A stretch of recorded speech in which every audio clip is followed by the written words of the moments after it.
The Mandela-Effekt. The Mandela-Effekt describes the remarkable situation in which a large group of people share a memory that, when compared to reliable archives or first-hand accounts, proves to be incorrect. Sometimes, that memory doesn't just differ in a minor detail, but directly contradicts verifiable facts. This phenomenon is named after the widely held belief that Nelson Mandela had died in prison during the 1980s, whereas in reality, he was released, later became president of South Africa, and only passed away in 2013. Nevertheless, many people claim to vividly recall televised funerals or posthumous speeches that never took place. Another well-known example arises from the Star Wars saga, where numerous fans insist that Darth Vader says to Luke Skywalker, "Luke, I am your father." Although the actual line in the movie is different, it is unsettling that so many individuals share the same altered memory, shedding light on how both the mind and collective culture shape what we take for reality. To understand why this happens, it's important to consider how we process information, store it, and then retrieve it. Often we repeat data we've heard from friends, family, or the media without taking the time to verify its accuracy. This lack of verification often goes unnoticed because if everyone around us agrees on the same account, we accept it as true and see no need to question it. Thus, stories like Mandela died in prison spread and become accepted as fact, especially when reinforced by mass commentary or vague references on television or the internet. The mind does not work like a hard drive that records every detail unalterably, but rather rewrites memories, mixing them with emotional components and outside suggestions. Through this reconstruction process, a simple, repeated error can solidify and become anchored in our brains as personal truth. Cultural factors also play a key role. When many people repeat the same version of events, individual perception aligns with the collective consensus, even if it contradicts tangible evidence. Over time, documentary records can be overshadowed by the force of collective memory. This happens when certain iconic phrases are taken as authentic simply because they circulate in memes, cinematic references, or casual discussions, to the point that the original form nearly disappears. Someone might swear they have seen a scene or read a precise quotation, yet what they remember is the distorted version embedded in popular culture. The phenomenon becomes more striking upon discovering that it's not just about one or two slip-ups, but rather errors shared by thousands or even millions of people. Social networks amplify this process considerably, allowing a rumor or misquoted line to be replicated at high speed, accumulating new believers who treat it as fact. Later on, anyone who encounters the true evidence may feel disbelief because their memory is so vivid that any contradiction seems like a deception, and sometimes they even propose more radical explanations, such as parallel realities or overlapping timelines. Beyond the curious theories that try to explain why collective memory goes so far astray, the interesting aspect of the Mandela effect lies in the questions it poses about how reality is constructed. If memory, one of the foundational pillars of our personal experience, proves so vulnerable and malleable, it makes sense to wonder which other certainties might actually be shared misconceptions. Recognizing this fragility doesn't mean giving up all trust in our memories. Rather, it suggests adopting a more cautious approach, open to the possibility of being mistaken. Instead of clinging forcefully to what we know, we can maintain a curious mindset ready to verify data when it matters. The paradox of this effect is that despite its connotation of error, it reveals a profoundly human trait. We live memory as a collective narrative in which the mind, culture, and repetition all play key roles. In a way, we participate in creating stories that, if they become well enough established, turn into a collective heritage, even if they verge on inaccuracy or fantasy. For that reason, the Mandela effect not only encourages us to be more vigilant about what we accept as fact, but also to approach the interplay between individual and communal minds with a measure of humility. Understanding that these false memories spread and take root needn't alarm us. It can motivate us to be more tolerant of both our own minds and those of others, and to apply a spirit of verification when something doesn't seem right. In doing so, we accept the possibility that our recollections belong to a collective web in which the real, the imagined, and the repeated intertwine. That recognition can serve as a starting point for deeper inquiry into the complexity of how the reality we share takes shape. The Baader-Meinhof-Effekt. This phenomenon manifests in the curious sensation that once you discover or learn something new, a word, a name, or a concept, you begin to see it everywhere. Suddenly, it seems to follow you in conversations, in newspaper articles, or on television, leading you to believe that it barely existed before. Although this may feel disconcerting, it has no supernatural or conspiratorial explanation. Rather, it springs from how our minds select, perceive, and remember information. To understand its origin, one need only consider the role of selective attention. In the midst of the vast number of stimuli we encounter every day, the brain automatically filters out whatever it deems irrelevant. As soon as a particular term or topic enters our awareness, that same filter stops ignoring it. From that moment on, each appearance becomes obvious. What used to slip by unnoticed now leaps out at us, so we register it as frequent. A classic example is learning the name of a remote place. Suddenly, within a week, you see it mentioned in a magazine or overhear it in casual chatter. Another key component that sustains the Baader-Meinhof effect is confirmation bias. Once we believe a certain term appears incessantly, we zero in on each instance that confirms that belief, while discarding or failing to notice countless situations where it doesn't show up. This reinforces our perception that it's everywhere, which further raises the term's priority in our mind. Through this feedback loop, the more we confirm our conviction, the more we notice the term. And the more we notice it, the more convinced we are that it's omnipresent.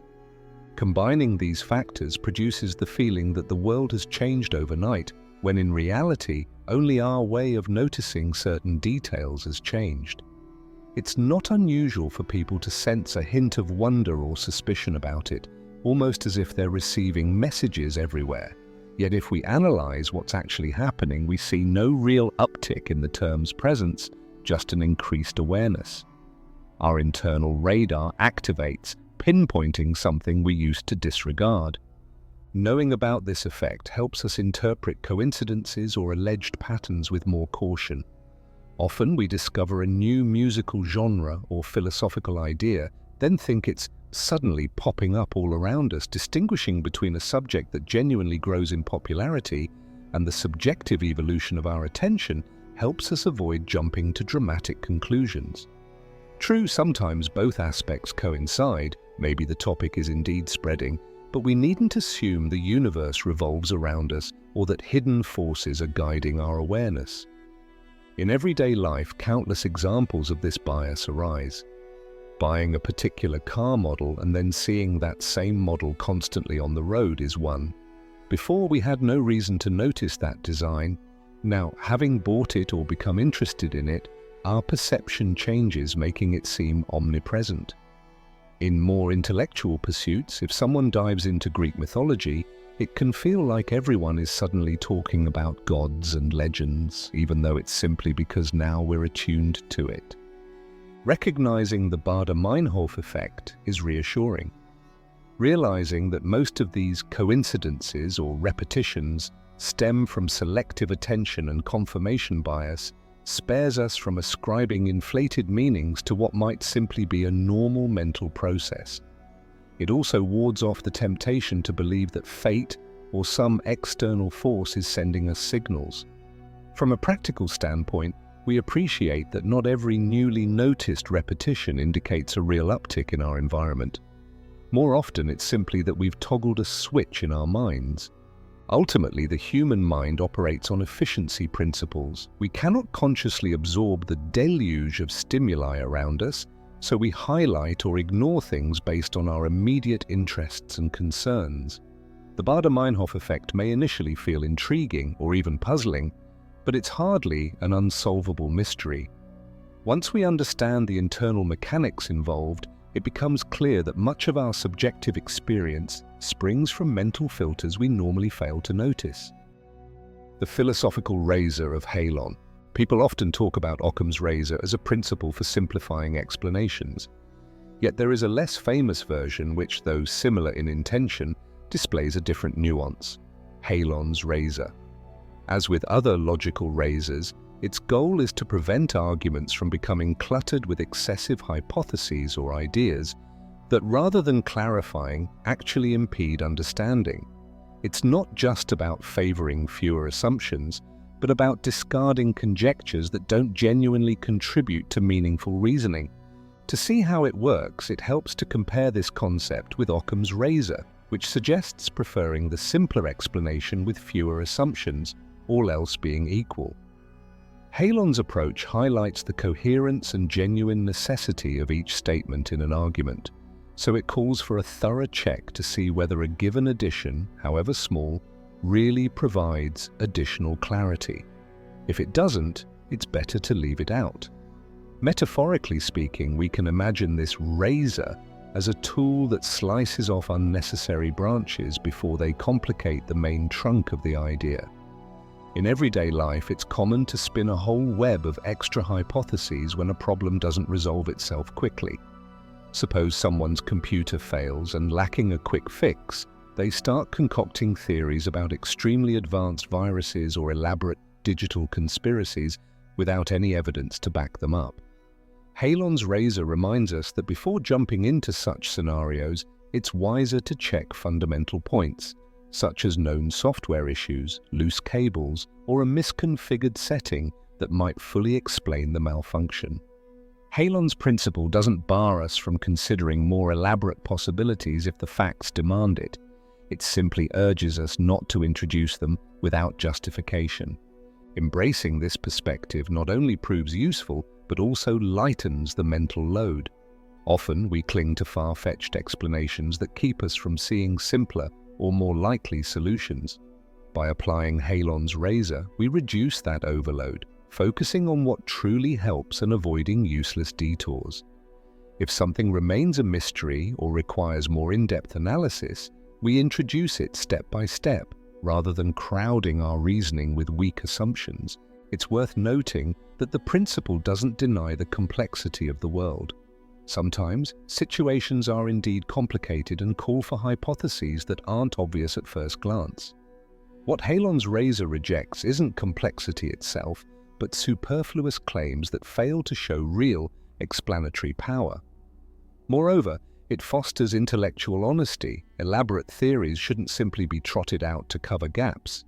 Rather, we should recognize the limits of our knowledge and refrain from filling those voids with ornamental ideas.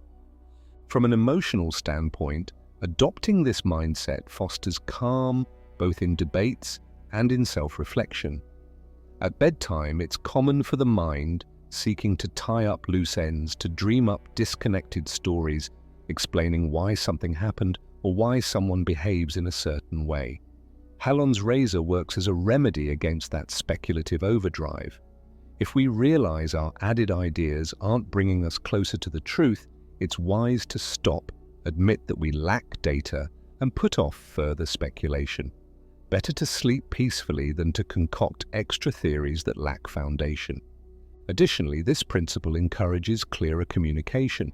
By excluding incidental hypotheses and focusing on what truly sheds light, we reduce misunderstandings. Many arguments drag on because both sides add assumptions the other doesn't share or that haven't been proven.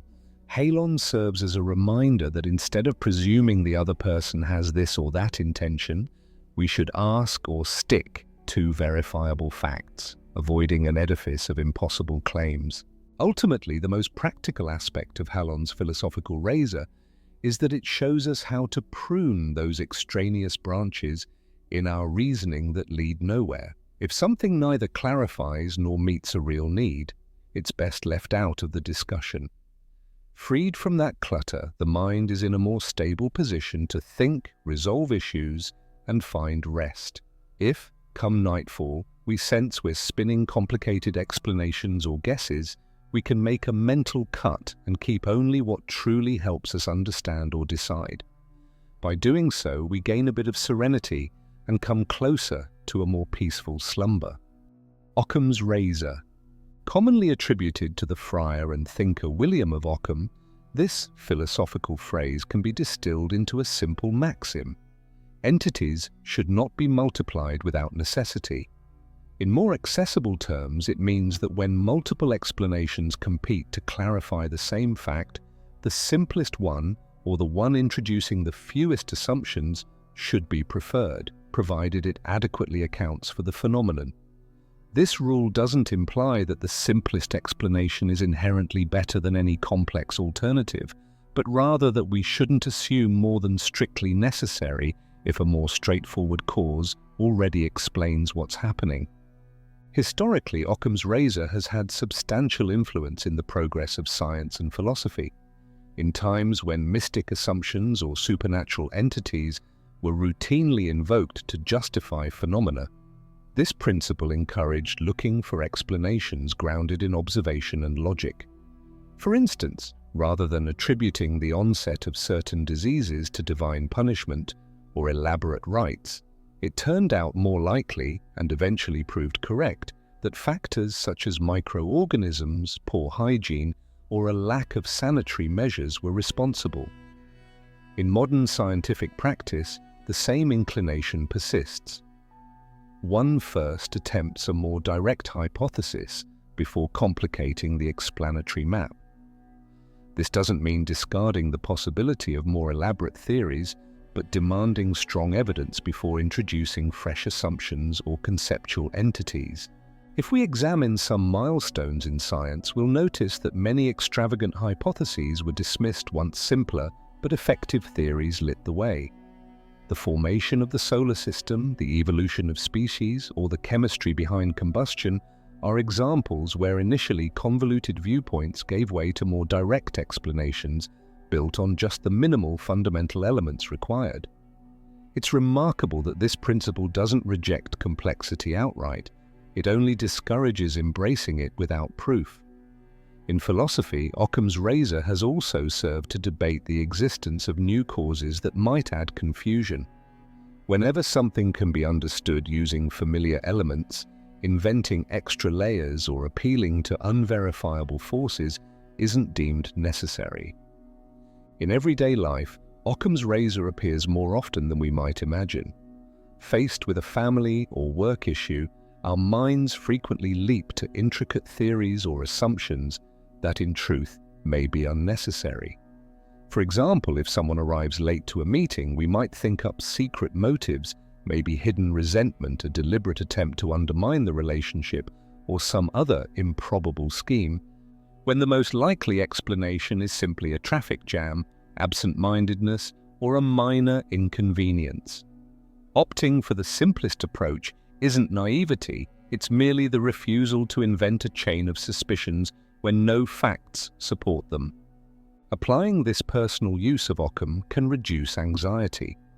Instead of elaborating complicated stories to account for a friend's bad mood or for a slip in your daily routine, it's often prudent to examine the clues available and pick the straightforward, plausible interpretation. If strong indicators do emerge that call for something more intricate, we can adjust the hypothesis then and there. But we need to remember that in most cases, if the simplest answer does the job, it's probably correct. In this way, we avoid the emotional and mental tangles that drain us by feeding unfounded fears.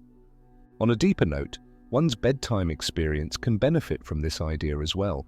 Often, as we lie down to sleep, our minds start connecting dots about why someone said something or whether there were hidden intentions. Occam's razor reminds us that, unless clear signs justify all those complicated backstories, the most sensible, least worrisome approach is to lean on the plainest explanation. In order to rest, It helps to refrain from stacking up scenarios that lack sufficient basis and only feed intrusive thoughts. Still, it's worth noting that Occam's principle doesn't promote blindness to genuine complexity. Many realities are inherently complex, and the simplest approach isn't always the right one. But Occam's razor works as a preliminary filter. Before proposing big theories, we check if we can get by with one or two basic points that already clarify most of what's happening. In fact, some scientific fields have advanced precisely when researchers discovered that the simpler hypothesis failed to match new evidence. Thus, a real need emerges to bring in more elements rather than adding them from the start without a robust reason. The key is to recognize when we're devising convoluted explanations with no evidence, as opposed to a more direct cause that fits well. Imagine someone who experiences a persistent ache. Rather than assume some extremely rare illness right off the bat, it's more logical to consider a posture problem, an unhealthy lifestyle, or mere stress first. Only if that approach doesn't resolve or explain the issue do we move on to something more. Inspired by Occam, this process is less draining because it lets us proceed by logical steps, rather than immediately jumping to alarmist guesses. Ultimately, Occam's razor offers a guideline to avoid drowning in needless complexity in both science and day-to-day experience. By adhering to it, our decisions and conclusions usually rest on what can be justified with the fewest contortions or hypothetical extras. This mental rest comes about when we learn to set aside, at least initially, those labyrinthine ideas that arise from fear or a craving for the extraordinary. In this sense, we embrace a thoughtful simplicity, one that doesn't deny complexity when it's proven necessary, but also doesn't chase it without solid grounds. Heading to bed with the conviction that most likely the straightforward explanation is best, at least as a first attempt, offers a measure of relief, freeing us from intrusive thoughts and smoothing the path toward a rejuvenating night's sleep. The birth lottery. This notion begins with the observation that none of us chooses the circumstances into which we are born. Without asking our opinion, we arrive in a country with its particular cultural, economic, and political context, into a family with its specific values and resources, and during a historical period that will largely shape the opportunities we encounter. It is as though at the start of life, each person receives a lottery ticket that may be more or less advantageous, with no personal merit or fault behind the outcome. Hence the idea that a crucial part of who we are and what happens to us comes from factors completely beyond our will. This perspective becomes evident when we compare our circumstances with those of others. Someone born in a region with high levels of poverty inherits a series of structural disadvantages, a substandard education, limited healthcare, and scarce job opportunities. Meanwhile, a person raised in a prosperous environment may benefit from conveniences and resources that pave the way. If a student achieves outstanding academic success, it sometimes stems from having access to good teachers, a supportive family setting, and a community that values education. Meanwhile, in other areas, there may be children with vast intellectual potential, but little access to books or supportive conditions that might nurture their abilities. Acknowledging these contrasts does not diminish individual effort, but highlights how certain core elements came into play before one could make any decisions. Viewing life as a lottery is not intended to undermine personal effort or responsibility for one's choices. However, it invites reflection on how unequal the starting blocks can be. From an ethical standpoint, this understanding fosters empathy and solidarity. If we recognize that our own takeoff was boosted by advantageous conditions, a family able to offer encouragement, a safe community, or the absence of armed conflict, we might be more inclined to realize that not everyone has enjoyed the same fortune. Similarly, people who grew up in extreme hardship might look at their situation not as something they caused themselves, but rather as the result of daunting challenges they faced even before they could make a single decision. This does not mean shielding anyone from accountability, but it does refine the idea that every achievement is purely the result of one's own efforts, or that every failure simply reflects laziness or incompetence. Socially, the birth lottery questions the notion of absolute merit. Many of our accomplishments may be tied to having been born in a place with libraries or into a family with cultural capital that encouraged certain types of knowledge from an early age. Conversely, we might come from a precarious environment that hindered the development of talents, even when innate abilities were present. This may inspire policies to balance the playing field by broadening educational access and basic services for those who, by chance, received an unfavorable ticket. Recognizing the role of luck also can temper hostility toward those who have not advanced. We see that they may lack a foundation many take for granted. On a personal level, reflecting on this lottery can nurture both gratitude and humility. Gratitude arises from recognizing that many of our blessings were given to us without our earning them: good health, a loving family, or residence in a stable country. Humility follows from realizing that if we had been born under different circumstances, our abilities might have taken another course entirely. At night, this perspective can help soften the harsh judgments we direct toward ourselves or others. By acknowledging how much was decided before we ever opened our eyes, arrogance wanes. We aren't superior for having succeeded, nor are we fully responsible for every triumph. Simultaneously, resentments fade. Seeing that some people face adverse circumstances from birth can spark compassion and diffuse the idea that if they haven't achieved anything, it's just because they don't try. Applying this reasoning in everyday life can be liberating. On one hand, it clarifies that everyone should do their best with the circumstances they were dealt, working to overcome or compensate for disadvantages and to make the most of any advantages. On the other hand, if we learn to spot that lottery in other people's lives, we're more inclined to cooperate and lend a hand, rather than automatically faulting someone for not pushing themselves enough. Lying in bed at night, you might examine your own situation. Which conditions were handed to you and which ones genuinely depend on personal effort? You might find reasons to be thankful as well as motivation to use your own luck to help others. This view is not an invitation to resignation. Rather, it's a more realistic take on the role chance plays in our existence. Understanding it does not cancel out our capacity to undertake challenges or accept accountability.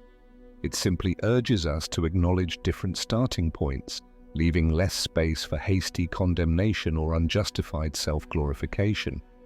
With that awareness, it's possible to rest peacefully, accepting what is beyond our control and focusing on what we truly can shape through commitment and sensitivity toward those who received a less fortunate ticket. Thus, the birth lottery stops being a mere abstract concept and becomes an ethical compass, illuminating our perspective on the world and on ourselves. The Capgras delusion theory. This intriguing clinical phenomenon describes the belief that a loved one, a parent, spouse, or friend, has been replaced by an imposter who looks physically identical but is entirely different in essence. In the mind of someone experiencing the delusion, that person retains the same appearance as always, yet something indefinable exposes a falsehood, as though this were a double mimicking their traits and mannerisms without possessing the true identity. It's not confined to psychiatry. It also raises profound questions about how the brain recognizes the individuals who occupy our lives. To understand it, one must consider that recognizing a loved one involves more than just seeing a face. There's also an emotional component. When we see a close friend or family member, we immediately sense warmth, familiarity, or trust. Capgras delusion apparently involves a disconnect between the part of the brain that processes physical form, the face, and the part that handles the emotional response tied to that person. Put another way, the patient sees a face that's exactly like their loved one's, but does not experience the usual emotion, leading them to conclude they're facing an imposter. It's a radical misinterpretation, yet entirely real to the one affected. The emotional disturbance is so strong that neither logic nor evidence suffices to convince them it's the same individual. Medical history contains striking cases. Some patients firmly believe their spouse has been replaced by another person who flawlessly copies their physical features. Some even fear that this duplicate intends harm or aims to steal their identity. Naturally, it causes huge tension in the family environment because the patient doesn't accept as genuine the one who, by all accounts, appears to be the same person they've always known. Reactions like these show how delicate the link between perception and identity can be. Once something fails in the region of the brain connecting the image with the emotion, the mind formulates an explanation to justify why we don't feel what we assume we should. Beyond its rarity, this disorder encourages reflection about the fragility of what we call recognition. Most of us assume that glimpsing a relative's face is enough to know beyond doubt who they are. But Capgras delusion reveals that such certainty depends on specific neural mechanisms. Should they be damaged or disconnected, a vast distortion of reality occurs. It's a reminder that our most entrenched perceptions, like trusting that this is my brother, hinge on biological processes. Perhaps we're not as immune to errors or illusions as we'd like to think. Looking deeper into Capgras, one encounters findings from neuroscience and psychology. Some propose that one part of the brain identifies faces and another manages emotional responses of familiarity. If the latter fails to activate, the subject recognizes the face visually but feels none of the usual emotions, prompting the steadfast belief they're dealing with an imposter. Actually, related conditions exist, like prosopagnosia, where a person can't recognize faces, even their own, in a mirror, though they still feel emotional familiarity upon seeing a loved one. In Capgras, the reverse occurs. The ability to visually identify remains, but the emotional tie falters, and thus arises the certainty of an imposter. In everyday life, it's astonishing to think that recognizing someone dear isn't as automatic or foolproof as we imagine. This highlights the complexity underlying our relationships. Just seeing a friend's face triggers a cluster of emotional and sensory responses that yield the impression of familiarity. When that connection breaks, the emotional world can turn unrecognizable, spawning the delusion that someone has been replaced. Accepting how fragile this link is calls into question the belief that our perceptions are always completely accurate. Ultimately, we rely on a delicate network of brain processes to form our certainties about who's who in our closest circles. More broadly, the discovery underscores how subtle our sense of trust in someone can be. Each time we see a friend, even a minimal gesture, a nuance in tone, or an involuntary facial expression reaffirms that it's still the same individual. If these signals misalign, due to a malfunction in our brain or because the person truly has changed, our feeling of familiarity disappears. We rarely push things as far as Capgras in normal life, but there are milder parallels when we haven't seen someone for a long time or notice that something is off in our bond. At bedtime, reflecting on the Capgras delusion theory can be both unsettling and liberating. It's unsettling to realize how delicate the foundations of certainty in our relationships can be, yet it's liberating to recall that our perceptions aren't always unassailable. If a single neurological glitch can convince someone that a loved one is an imposter, perhaps we, without apparent impairment, also remain vulnerable to more subtle biases. Relinquishing the idea that we're perfectly equipped to interpret reality can lessen anxiety and help us accept the inherent human limits on our understanding. None of this implies we need to fear Capgras cropping up in our own lives. It's not a common disorder. However, its underlying logic shows how fragile the basis is for our conviction that we know someone, recognizing that vulnerability might foster greater empathy and open-mindedness about the idea that many of our interpretations are personal projections that could change from one day to the next. On a practical level, it invites humility. What we see and feel today may shift, and it's best not to sanctify our current perception as unchangeable. In the end, the Capgras delusion theory leaves us sensing that reality and human relationships rest on a fine cerebral scaffold. Even something that seems so straightforward, recognizing a beloved face, can prove surprisingly fragile. As we drift off to sleep, it's worth contemplating that if the brain can go astray on something so elemental, perhaps many other convictions might also warrant a bit more caution. At the same time, finding peace in that fragility acknowledges that not everything depends on conscious will. Some processes slip beyond our control, and embracing that understanding may bring a measure of calm as we try to surrender the perfect certainty we often demand of ourselves. The uncanny valley theory. This concept refers to the phenomenon by which, as a robot or android increasingly resembles a human being, it evokes greater empathy up to a certain point. At some stage, if its appearance comes very close but still retains a subtle flaw, slightly rigid gestures, lifeless eyes, or facial expressions that don't align perfectly, observers feel discomfort or rejection. It's as though our mind spots something off, something that's very close to human yet not entirely so, triggering a sense of strangeness or even fear, instead of the empathy we might expect.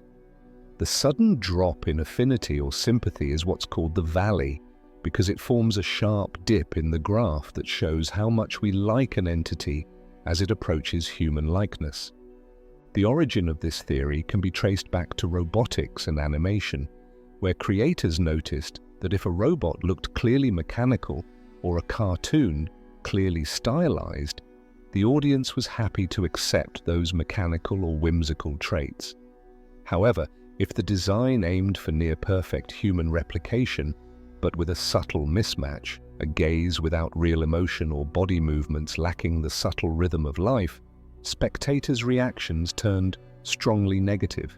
This response was hard to explain by the logic of the more human the better, so it was concluded that there's a tipping point where the mind reacts with an unconscious aversion to near-humanness, causing that uncanny valley. Some speculate that this response may be tied to evolutionary instincts. Perhaps the mind detects, at a subconscious level, certain discrepancies signaling disease or danger, leading us to respond with aversion to creatures that appear human but aren't fully so. Another angle posits a sensory conflict. We visually register a human form, but our emotional instincts sense something's missing or out of place, creating internal tension. Unable to reconcile these contradictory signals, we reject whatever seems like an attempt at deception, however unintentional. In modern robotics, the uncanny valley influences how androids and virtual assistants are designed.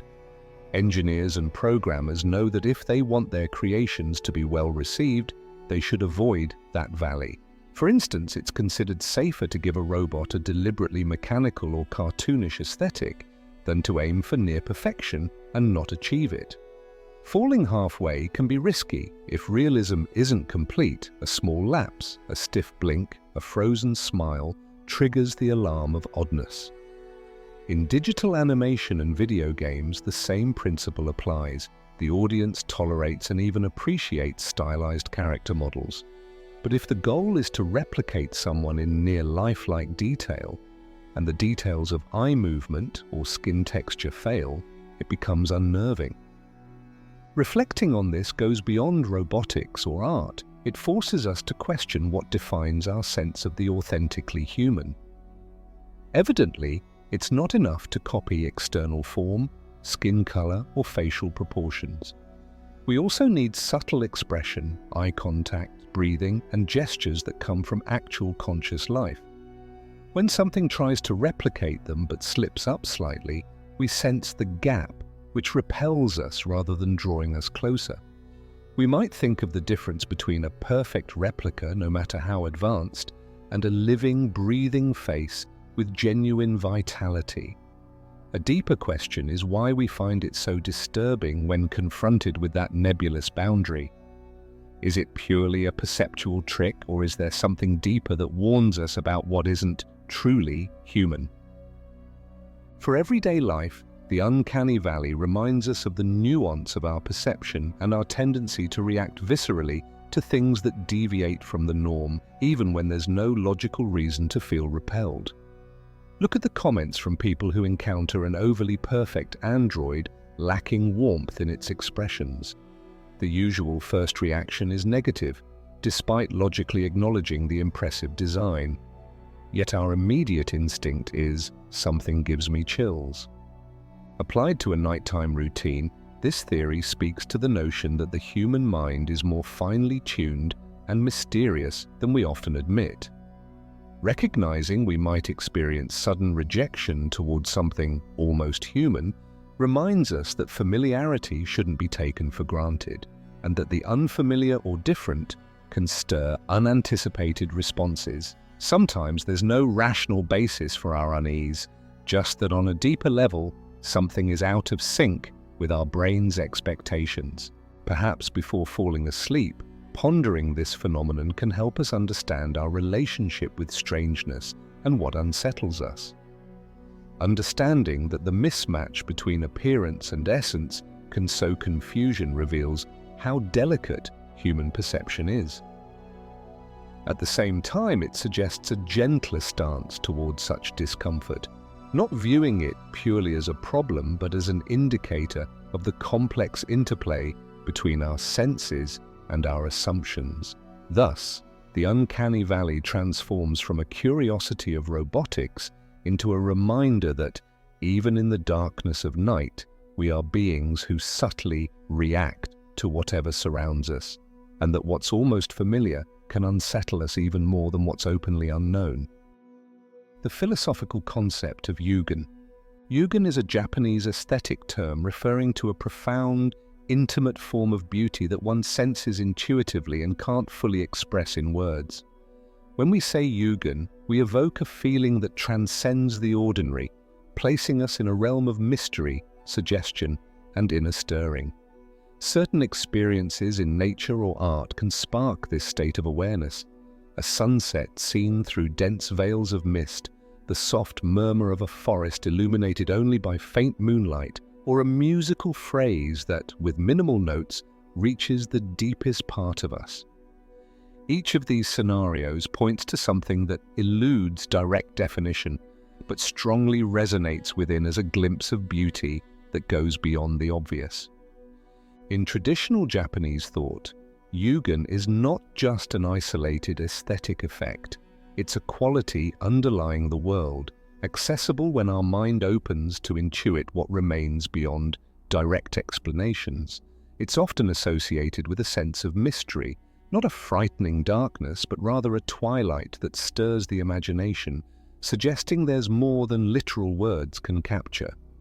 For this reason, certain no-theatre productions, certain ancient poems, or the appreciation of a Wabi-Sabi object are said to carry Yūgen, that faint glow or intangible breath pervading the artistic creation, drawing us closer to what can't be articulated.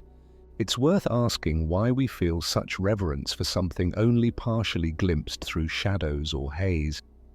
Perhaps the answer lies in our need not to exhaust reality with language, to keep part of our experience in a state of uncertainty that, paradoxically, makes it more complete. Western perspectives often aim to classify and explain everything.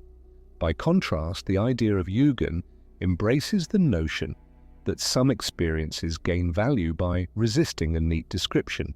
If, in a foggy sunset, we're moved by something, the very act of trying to label it exhaustively can break the magic. Yūgen invites us to remain with that poetic thrill of what we can't quite pin down. A simple example. Imagine standing by a lake at dawn, with mist spreading over the water. You see only a few reflections and faint sounds, the wind rustling leaves or the flutter of a bird interrupting the silence. There's nothing overtly grand in a spectacular sense, yet an interior tremor suggests something deeper than just a plain scene. That sense of hush, that beautiful unease, is a hint of Yūgen. Something similar happens when we hear a chord that verges on perfection, or a brushstroke in a painting that seems to dissolve in subtlety, or the slightest movement of an actor in no theatre, where the implied matters more than the explicit. Conceiving of Yūgen isn't about an aesthetic state or passive contemplation alone. For the mind that experiences it, it's a shift in perspective. We let go of the idea that everything can be pinned down by words or concepts and open ourselves to the possibility that aspects of existence lie outside straightforward explanations.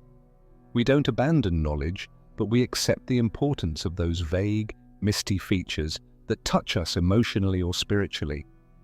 You might say Yūgen helps us move away from breaking reality into manageable fragments, reminding us that something mysterious hums beneath the surface.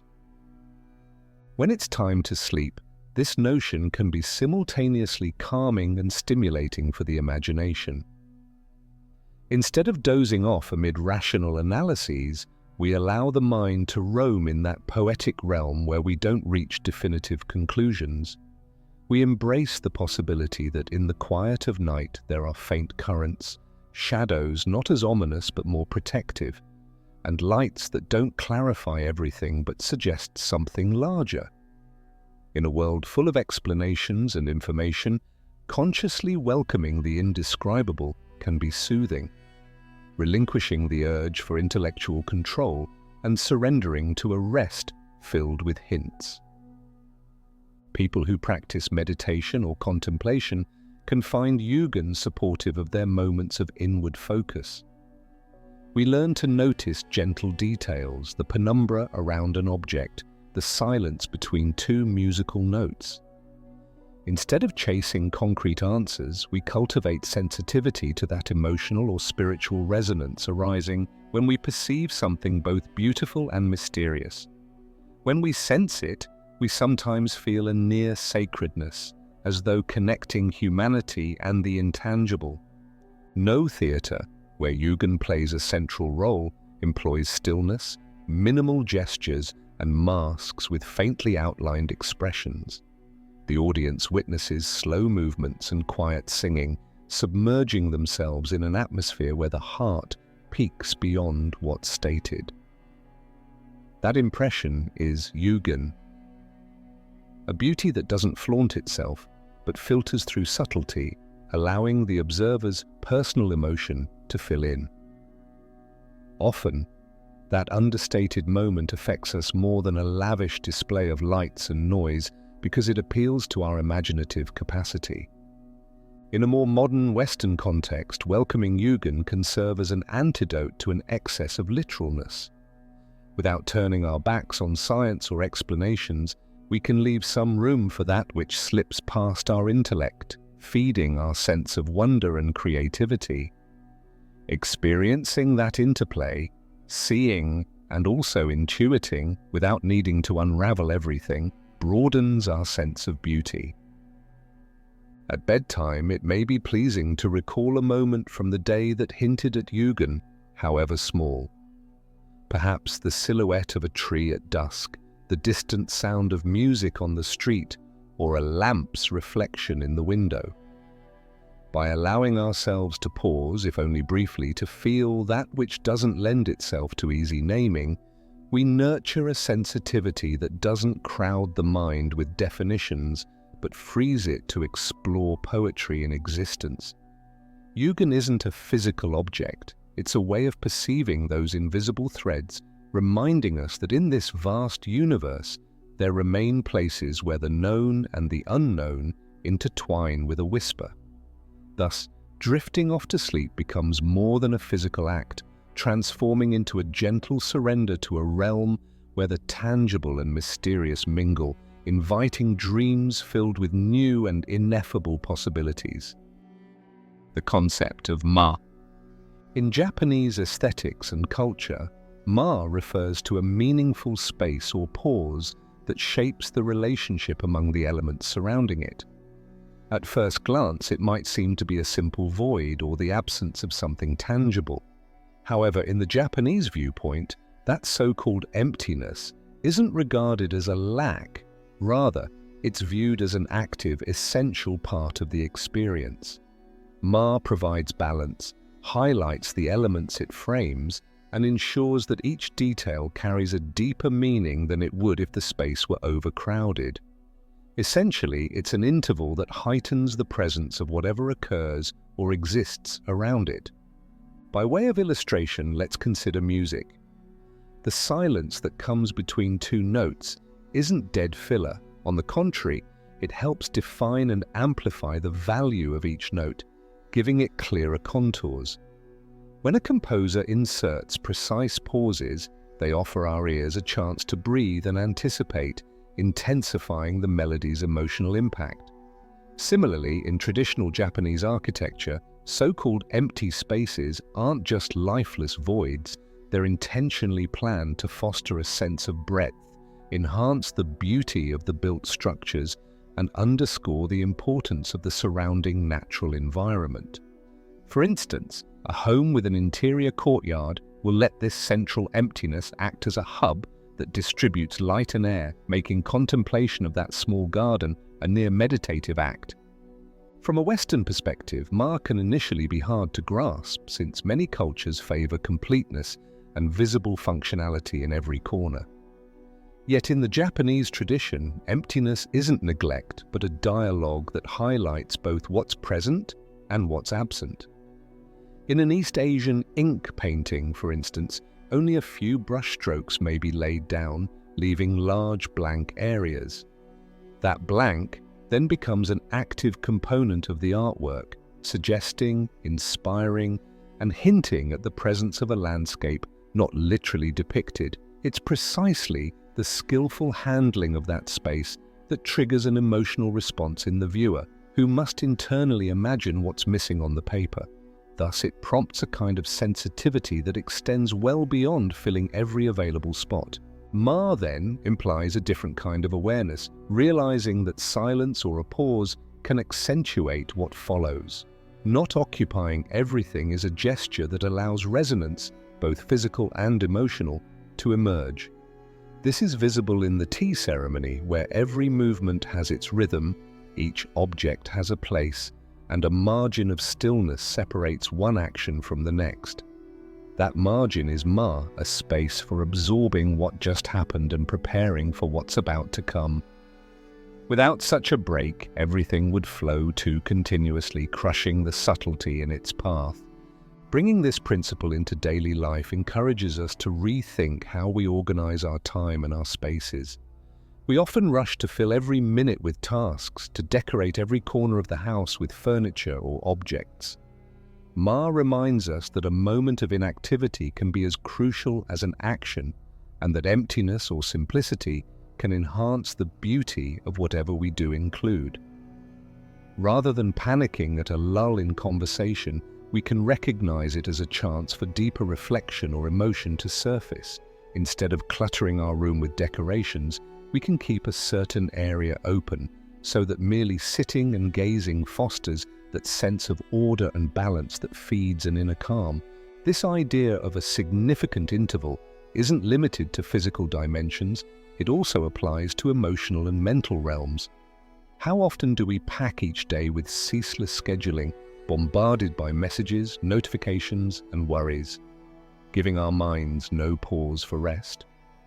Practicing ma mentally would entail allowing breaks between thoughts, giving our brains a moment to breathe and sort through experiences rather than constantly ingesting new info or producing immediate conclusions. Just like music intensifies after a brief silence, our awareness can feel refreshed once we weave small recesses into our day. As evening arrives, adopting ma in our minds can be especially helpful for a more restful sleep. We might sit quietly for a few minutes, no screens, no forced conversations, no planning for tomorrow, simply letting stillness settle between one thought and the next. We could even make a habit of enjoying a space in bed before dozing off, contemplating the darkness or the silence in the room rather than rushing towards sleep.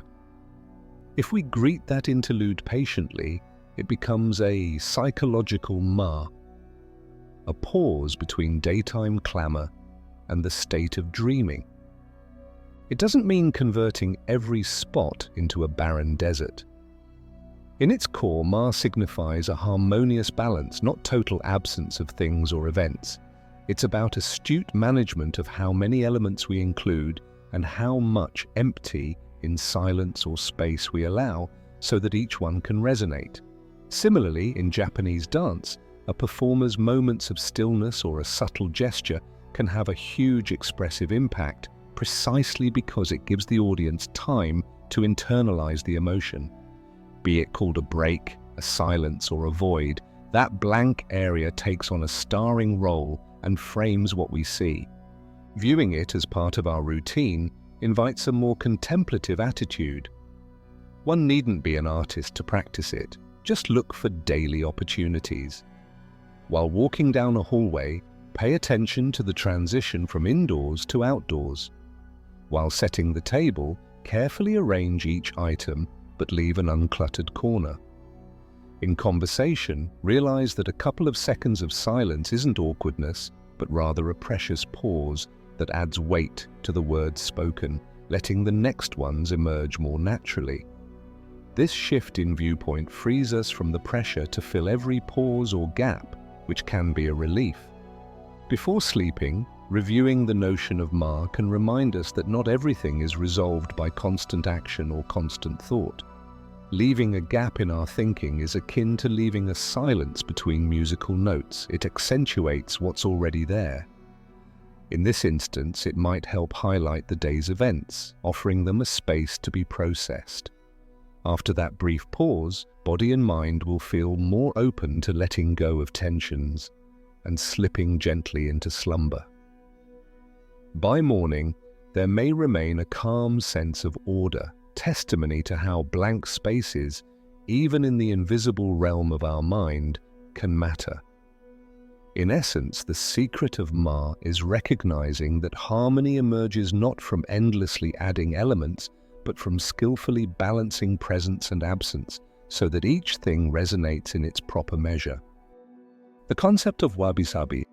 In Japanese aesthetics, Wabi-Sabi refers to a view of beauty grounded in the simple, the rustic, the fleeting, and the imperfect. It isn't just an artistic current, but rather a philosophy of life that finds harmony in the signs of use, the traces of aging, and the natural progression of time.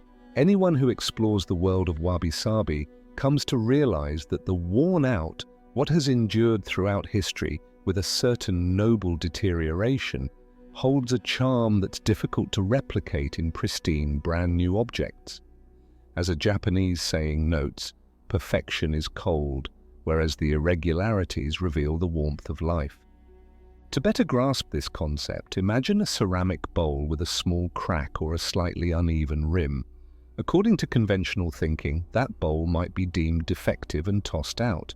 However, under the Wabi-Sabi logic, that bowl carries a story. Perhaps it's been used in numerous tea ceremonies or other everyday moments, so these marks testify to its life journey. It isn't discarded, on the contrary, its character is enhanced. Often one sees the kintsugi technique, in which those cracks are filled with lacquer mixed with gold, emphasizing the repair instead of concealing it. In very tangible fashion, it reminds us that a fracture doesn't negate beauty or essence. If anything, it amplifies them. This mindset goes beyond material objects. In one's personal life, Wabi-Sabi encourages appreciating the changes and wear we all undergo, wrinkles, scars, physical or emotional wear.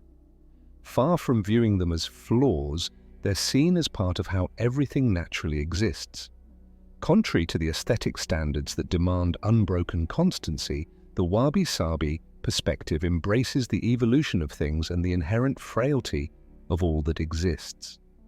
The main idea is to recognize the richness that time brings, leaving traces without turning them into causes for shame. Objects reflecting Wabi-Sabi often show muted tones or textures evocative of nature: unpolished wood, rough textiles, pottery with varied glazes, and typically a color palette slanting toward grays, browns, or mossy greens. That choice fosters an atmosphere of calm, connecting us to an earthy essence. Instead of prioritizing artificial luster or industrial perfection, it favors simplicity and restraint. It isn't about ostentation or extravagance, but about the humility of a setting where each detail can breathe. Talking about Wabi-Sabi also means going against the modern fixation on productivity and total perfection. In a world where we often face pressure to be the best, the most efficient, immaculate, or youthful, this philosophy urges us to shake off the stress of that constant ideal. Instead, it finds opportunities for beauty in a bowl with a distinctive stain, or in a piece of furniture bearing scratches that recount day-to-day life. Those who embrace this outlook learn to soften their perspective on what surrounds them, acknowledging how each object or each person has a life journey and how it is precisely that journey which makes it unique and beautiful. This notion also deals with transience. Flowers wilt, metal oxidizes, buildings age. Rather than fighting that inevitable process, Wabi-Sabi invites a serene acceptance, a nearly silent ballet performed by nature. Ultimately, everything we see and touch is in perpetual flux. Accepting that instead of denying or battling it brings unusual peace. It acknowledges that wear doesn't destroy an object's value, but enriches it with history and character. On a personal level, Wabi-Sabi translates into an attitude of openness toward our own imperfections and those of others. Many of us live anxiously, trying to refine every part of ourselves, fearing that a flaw might discredit us. Under Wabi-Sabi, we reconcile ourselves to the idea that wrinkles, scars, physical or emotional mismatches each convey a story of growth. We aren't locked into an unchanging standard of perfection, and in fact that goal is often unreachable and stressful, but rather we move along with life's changes, accepting that every scratch might serve as evidence of another step in our path. We could argue that Wabi-Sabi makes the search for beauty more accessible. Now, it's not about acquiring new, shiny things, but about learning to appreciate with fresh eyes how time and nature transform what's around us. Where some see only a worn-out table with scuff marks, the Wabi-Sabi enthusiast sees a piece of furniture that's witnessed family rituals, laughter, and shared meals. That scratch from a bump isn't a sign of ruin, but of life. And that vision frees us from the consumerist mindset that insists on constant upgrades to hide the past. With a Wabi-Sabi mindset, bringing in objects with a backstory better connects us to the present. By bedtime, reflecting on Wabi-Sabi has a soothing effect. Leaving behind the insistence on a perfect day or an immaculate appearance opens the door to more genuine rest. Rather than reproaching ourselves for not reaching some rigid ideal, we can feel gratitude for the journey we've taken, recognize our limitations, and welcome the simplicity of who we are at this very moment. Embracing our own finitude and vulnerability can ease the mind. There's no pressure to keep up a flawless facade or endure the frustration of unattainable goals. This approach also influences how we relate to others, realizing that those around us, like ourselves, bear their wear and unique facets can foster empathy. Instead of seeing our companion as needing to be perfect, we appreciate how life has shaped them. And if a relationship has cracks, Wabi-Sabi recalls the symbolic technique of kintsugi. It's not about discarding what's broken, but carefully mending it, leaving the scar visible as a new adornment in our shared story. As we drift off to sleep, remembering this way of seeing the world eases the weight of so many outside demands. We don't have to forfeit self-improvement, but we can honor that personality which emerges over the years with all the stumbles and experiences that leave their marks. Wabi-Sabi, in this sense, offers a refuge from superficial standards, inviting us to cherish essence over polished surfaces. Even things and people that appear incomplete or imperfect may emit warmth and authenticity precisely because they don't pretend to be something else. Hence, imperfection ceases to be a problem, becoming instead a feature that grants identity. A chip, a wrinkle, a tiny stain, these bear witness to time and a life story. Applying that outlook before closing our eyes can soothe the spirit. If we accept life as a constant process of wear and renewal and find beauty in that wear, we free ourselves from the burden of struggling against the current. The day ends, and with it, our battles for immaculate appearances can fade, allowing us to notice the real beauty in the worn and the ephemeral. In that moment before sleep, tranquility settles in, reminding us that unattainable perfection isn't our goal. Rather, it's a gentle companionship with the real life that beats on, with all its shadows and lights, in harmonious coexistence. Mono no aware. This Japanese term conveys a sensitivity or awareness, aware, toward the transience, mono, of things. It's often described as a gentle melancholy acknowledging life's fleeting nature. Rather than a pessimistic stance, it suggests a deep appreciation, recognizing that what's beautiful today might vanish tomorrow heightens our sense of the moment. A classic example illustrating mono no aware is watching the cherry blossoms, sakura. Each spring, the trees bloom in pink or white petals that last only a few days before withering and falling. Precisely this brevity makes the bloom so precious in Japanese thinking, its fragility, its short span. Those blossoms are radiant one day, then carpeting the ground the next, offering a poignant spectacle, reminding us that nothing endures forever. Instead of bitterness, it encourages a tender contemplation, an invitation to feel deeply and appreciate what's fleeting. The word aware in this context signifies the emotion evoked by witnessing the continuous passage and change of everything around us. It's neither pure sadness nor fatalism, but rather a gentle wistfulness combined with a profound admiration. Realizing that nothing lasts ultimately emphasizes the beauty that arises precisely because of its impermanence. Observing how petals fall without regret, leaving the scenery bare, can stir the heart and simultaneously inspire more conscious living. After all, if what we cherish today might disappear tomorrow, it's worth focusing on it wholeheartedly, here and now. Mono no aware is often associated with a reflective stance toward all that occurs in our lives, opportunities, relationships, health, or even the objects we possess. Everything is in constant motion, everything eventually comes to an end, and in that truth lies a special tenderness for what we have. It doesn't promote a sorrowful outlook, but rather a slight nostalgia that can spark gratitude. As a side effect, it fosters greater involvement in the present, a desire to savor each second within our reach. Bringing this outlook into daily life can mean, for example, observing a sunset, fully aware that that specific light, that exact hue in the sky, won't repeat itself in the same way. Tomorrow the sun will rise anew, but the color will differ, and our mood might change too. Rather than lamenting what will be lost, we embrace the unique splendor of that unrepeatable moment.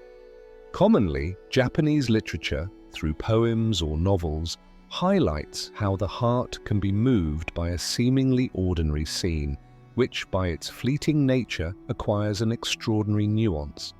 At night, when it's time to rest, this concept can be especially valuable.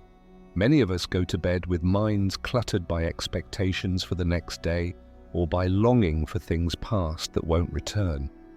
Mono No Aware invites us to reconcile ourselves with what's departed, acknowledging that what's lived has left an impression but has already gone. With this perspective, we see that the day's end can't be reclaimed, yet it has left us experiences and lessons. Bidding it farewell with gentleness, we generate an internal sense of calm. We do not force the day's moments to stretch indefinitely, nor cling to illusions that they can do so. Embracing this idea can help dissolve the urge to freeze everything in a single image, battle the anxiety to control the future, or hold tight to the past. Mono No Aware makes us aware of the constant flow we are part of how each moment is fragile, and simultaneously comforts us by suggesting that precisely in that fragility lies the spark we value so much. In other words, each passing instant shouldn't be a cause for gloom, but a unique form of feeling, a slight sigh, acknowledging instability as a source of sensitivity and depth. From this viewpoint, instead of wishing nothing would change, we can honor change with open hearts. Practicing this outlook each evening as we close our eyes may help us integrate the day that's ending, its nuances, its scenes, and its losses, allowing us to be cradled by compassion for what disappears and gratitude for what existed. Thus, melancholy becomes an instrument of lucidity and warmth. Instead of weighing us down, it awakens us to an awareness that despite transience, or rather because of it, life deserves our full attention each step of the way. The crystal child syndrome. This term refers to the extreme overprotection that some parents, guardians, or caregivers display toward a minor whom they view as excessively fragile, incapable of handling ordinary risks in daily life. The metaphor it evokes is that of a child so delicate, it's as if they were made of glass. Any little bump or emotional jolt might shatter them. While the intention behind this perspective can be good, trying to spare the child harm, suffering, or frustration, the long-term effects on autonomy and self-confidence can be profound. In its origins, the crystal child syndrome arises when adults look at a child and believe that any challenge could overwhelm the child's capacity to respond. Instead of letting the child face small obstacles, these adults remove them or solve problems before the child can attempt a strategy of their own. Whether it's something simple like getting dressed, tidying a space, climbing stairs, or interacting with peers, the caretaker's urgent thought is "don't get hurt" or "don't suffer," which ends up limiting the child's initiative. He or she lacks the chance to make mistakes and learn from them, to test personal abilities, and to find out they can stand back up after a fall. Over time, this dynamic breeds fear in the developing person. Having never been allowed to face age-appropriate adversities, they don't know how to approach new situations and see everything as too risky or too complicated. Feeling that others always step in to do everything for them, they adopt the notion that they're not capable of managing on their own, that the world is too threatening to dare exploration. This leads to chronic insecurities. The child grows up feeling insufficiently skilled or believing that everyday life is too hostile to handle. Additionally, this overprotection prevents practicing resilience, the capacity to adapt and come back stronger after difficulties. By never experiencing small controlled failures, the child misses out on discovering how to recover and solve problems independently. Another adverse outcome is an excessive dependence on parents or caregivers. Since the child hasn't taken responsibility for their actions, they develop the conviction that they'll forever need someone to guide them, defend them, or complete tasks for them. Later on, as a teenager or adult, they may fear being on their own, requiring constant presence of a mentor, a partner, or a figure to save them. It becomes difficult to pursue personal projects, tolerate frustration, or make decisions without external approval. Thus, while the family intended to protect them, The result is someone who remains overly vulnerable to life's challenges. It's worth noting that adult anxieties often underlie this overprotection. Perhaps they see in their child a trait recalling a past trauma, or they interpret a physical frailty, illnesses for instance, as making the child incapable of normal development. Indeed, some children with health conditions do need extra precautions, but even in those cases it's suggested they be encouraged whenever possible to experience certain levels of challenge appropriate to their situation. Otherwise, there's a risk of reinforcing the belief that they can only avoid breaking by living in a bubble. A healthy balance blends protection with challenge. The goal is to create a secure environment, yes, but one that still includes minor hurdles, letting the child practice problem-solving, decision-making, and recovering from small failures without catastrophic outcomes. Outdoor play, social interaction with other children, and involvement in tasks suited to their age, even if that implies some margin for error, fortify their self-image and teach them that falling and getting up is part of normal growth. At night, before sleeping, reflecting on the crystal child syndrome can shed light on our own fears with a more compassionate eye. Often we carry insecurities that began with overly cautious treatment or noticing that others thought we couldn't handle anything. Realizing that certain anxieties stem from disproportionate views of our fragility may help us release them, or at least view them from a distance. If we didn't get to explore during childhood, we might feel unduly cautious or anxious about normal risks as adults. Identifying this root can ease guilt and encourage a bit more self-reliance. It may also lessen our tension if we're parents or guardians who fear letting children suffer. Reminding ourselves that a child needs some freedom and trial and error to build internal security can calm us. With empathetic but not stifling care, the child will discover their own strengths, gradually sensing they can handle everyday challenges.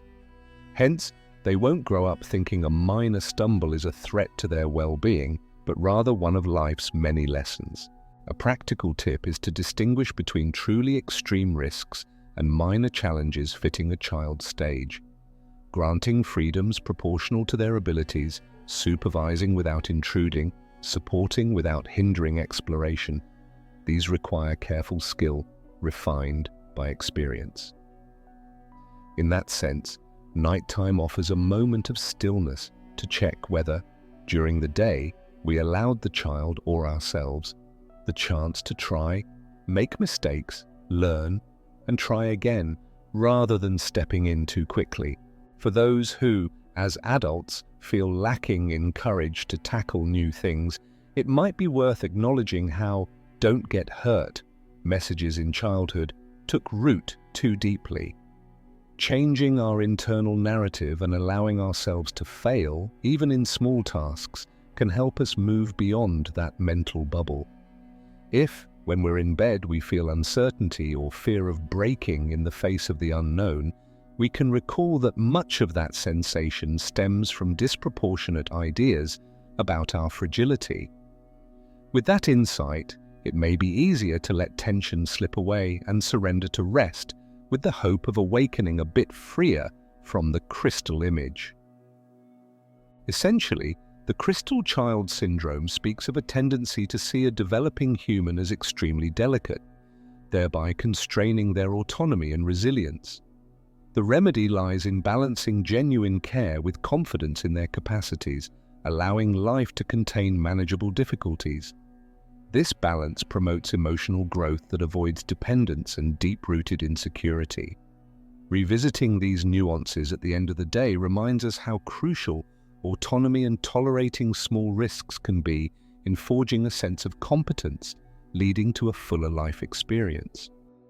Philosophical parking. In everyday life, we're often advised to park a problem or a thought when we don't have the time or energy to address it straight away.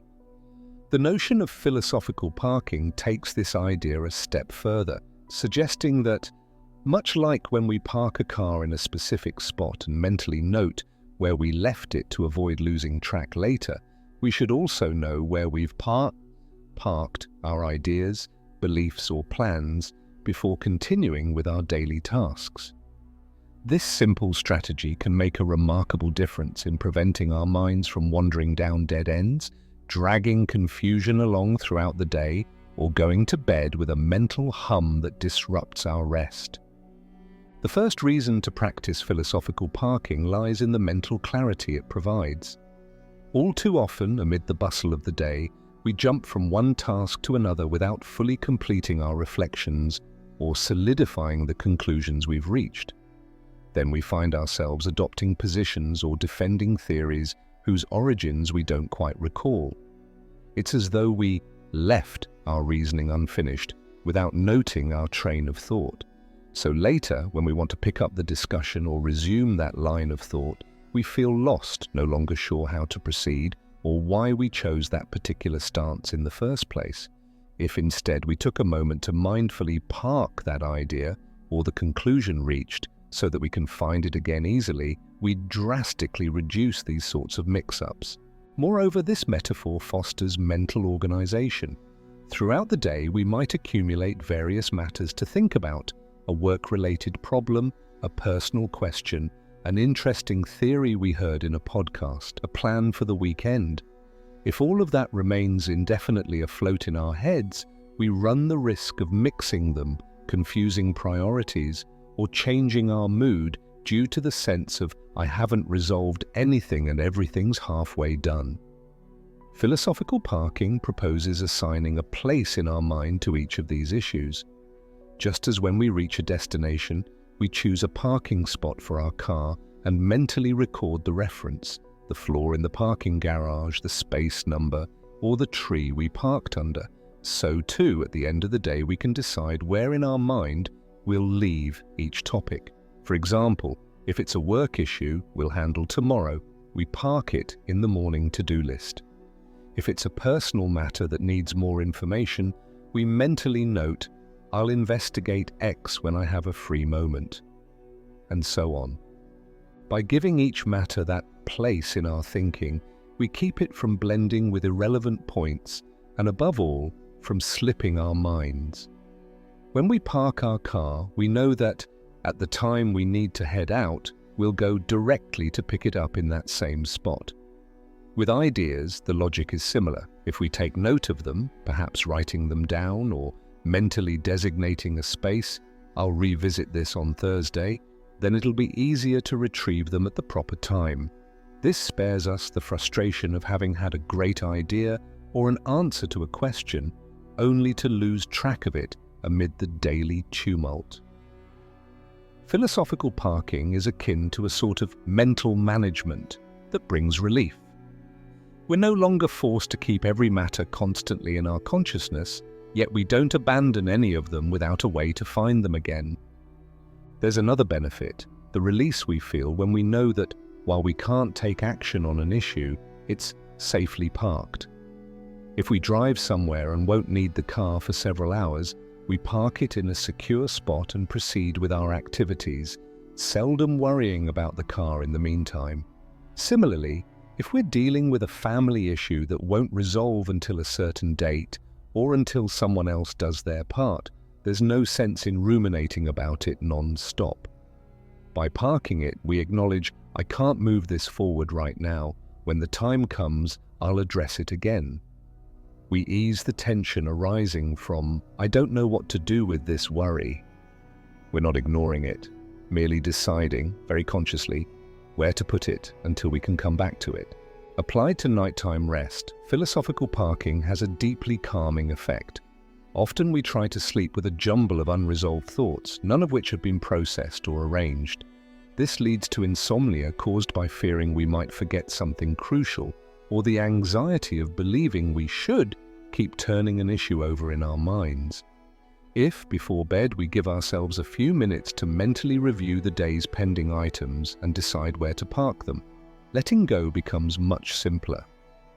We can tell ourselves, "I'll solve that work issue on Wednesday once I talk to my colleague," and leave it there, not letting it preoccupy us all night. Similarly, if an idea or project comes to mind, writing it down or giving it a mental home removes the worry that we might lose it. Once we've parked it, we no longer have to hold it at the forefront of our consciousness, so we can drift off with the assurance we won't forget anything important. Clearly, philosophical parking doesn't mean that every problem solves itself, nor is it a magic bullet to rid us of all concerns. Rather, it's a mental organizing technique. We acknowledge the unresolved matters, file them in a space where we know we can return to them, and thus we free up mental capacity to sleep or tackle immediate tasks. This small but symbolic act fights the internal chaos that builds up when we have half a dozen issues in progress and lack clarity on what to do about each.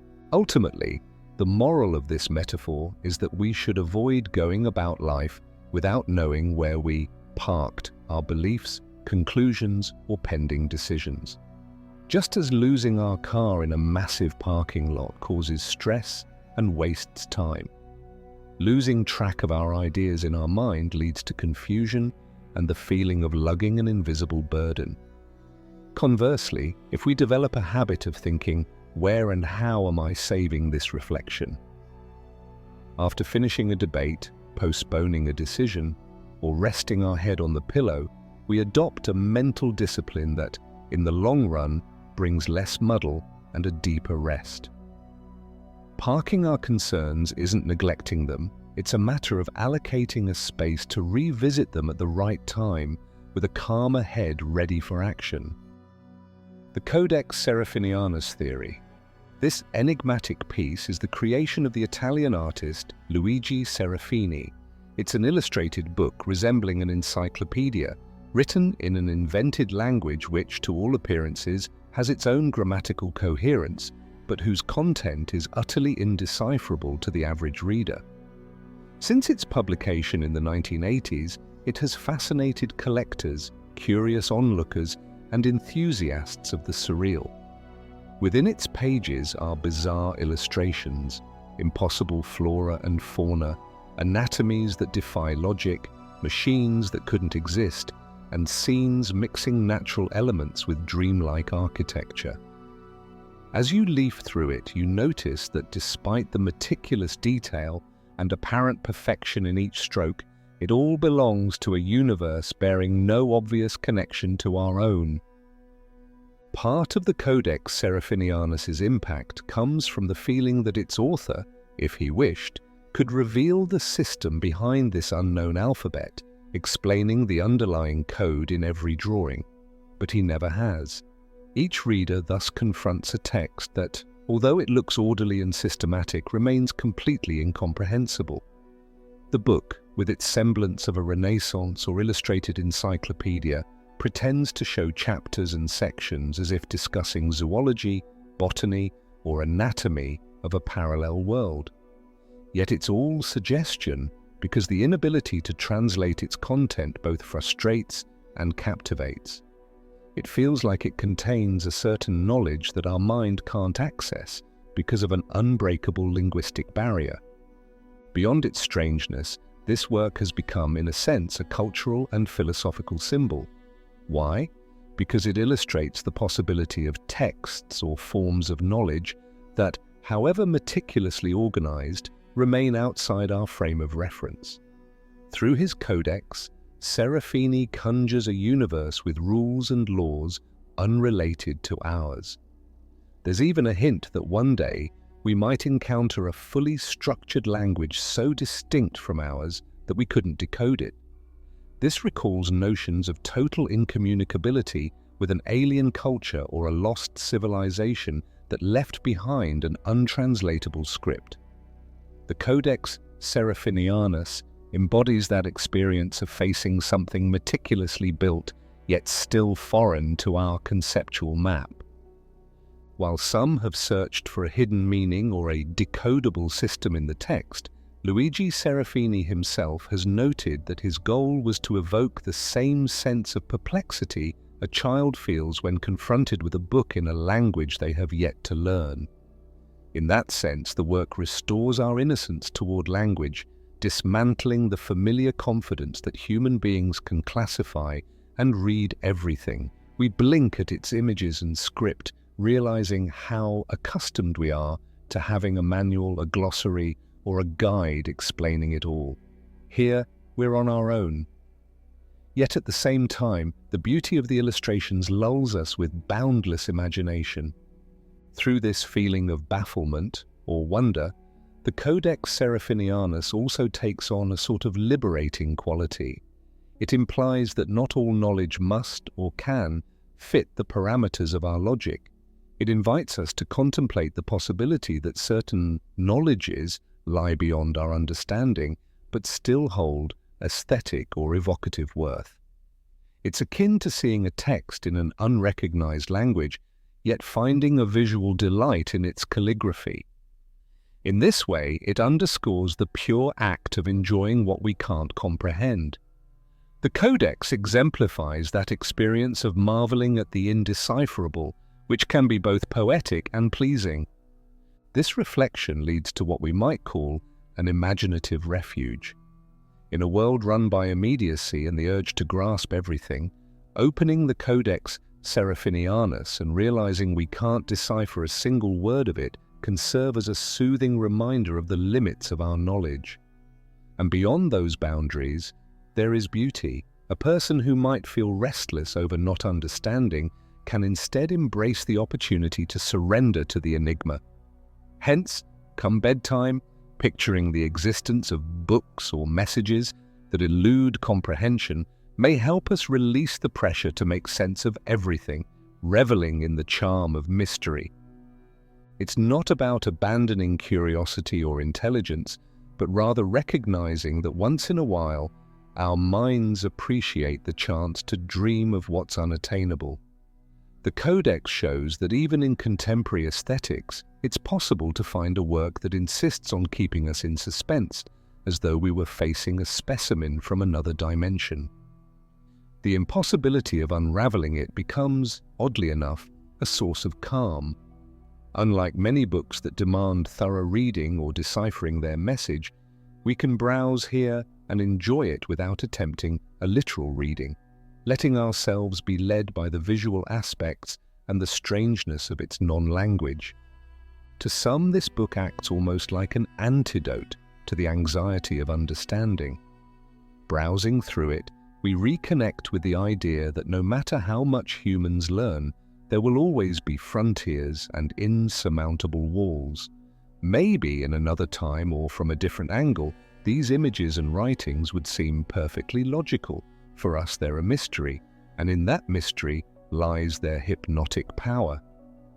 When we're about to sleep, thinking of the Codex Seraphinianus can help us put aside our need to solve all the day's riddles. We align with that playful, aesthetic dimension where the beauty arises even without clarity, accepting that it's all right not to know. In a society that applauds productivity and clarity, stumbling upon something useless in a practical sense, yet enchanting due to its enigma, can feel like relief.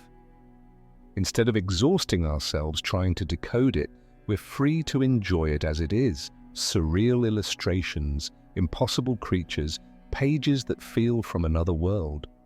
Some say it might be a mirror of our own minds, reflecting humanity's capacity to create languages and worlds that don't aim to be understood, but simply to be experienced. And so we drift off to sleep without the stress of resolving a puzzle, but rather with the comfort of knowing that life can accommodate what defies explanation. This is how the Codex Seraphinianus theory can be read, acknowledging that this mysterious book is, in itself, a reminder of the boundaries of comprehension and simultaneously of the vastness of imagination. At bedtime, it suggests that we can coexist with the unfathomable, the different, without feeling distressed by it. We can relish the astonishment and the curiosity, letting fatigue and the night carry away any compulsion to be certain about everything. Maybe tomorrow we'll return to our quest for knowledge. Or maybe not. For now, the grandeur of the enigmatic cradles us, reminding us that understanding isn't everything, and that there's a special delight in looking upon a text that keeps its secrets but opens our imagination.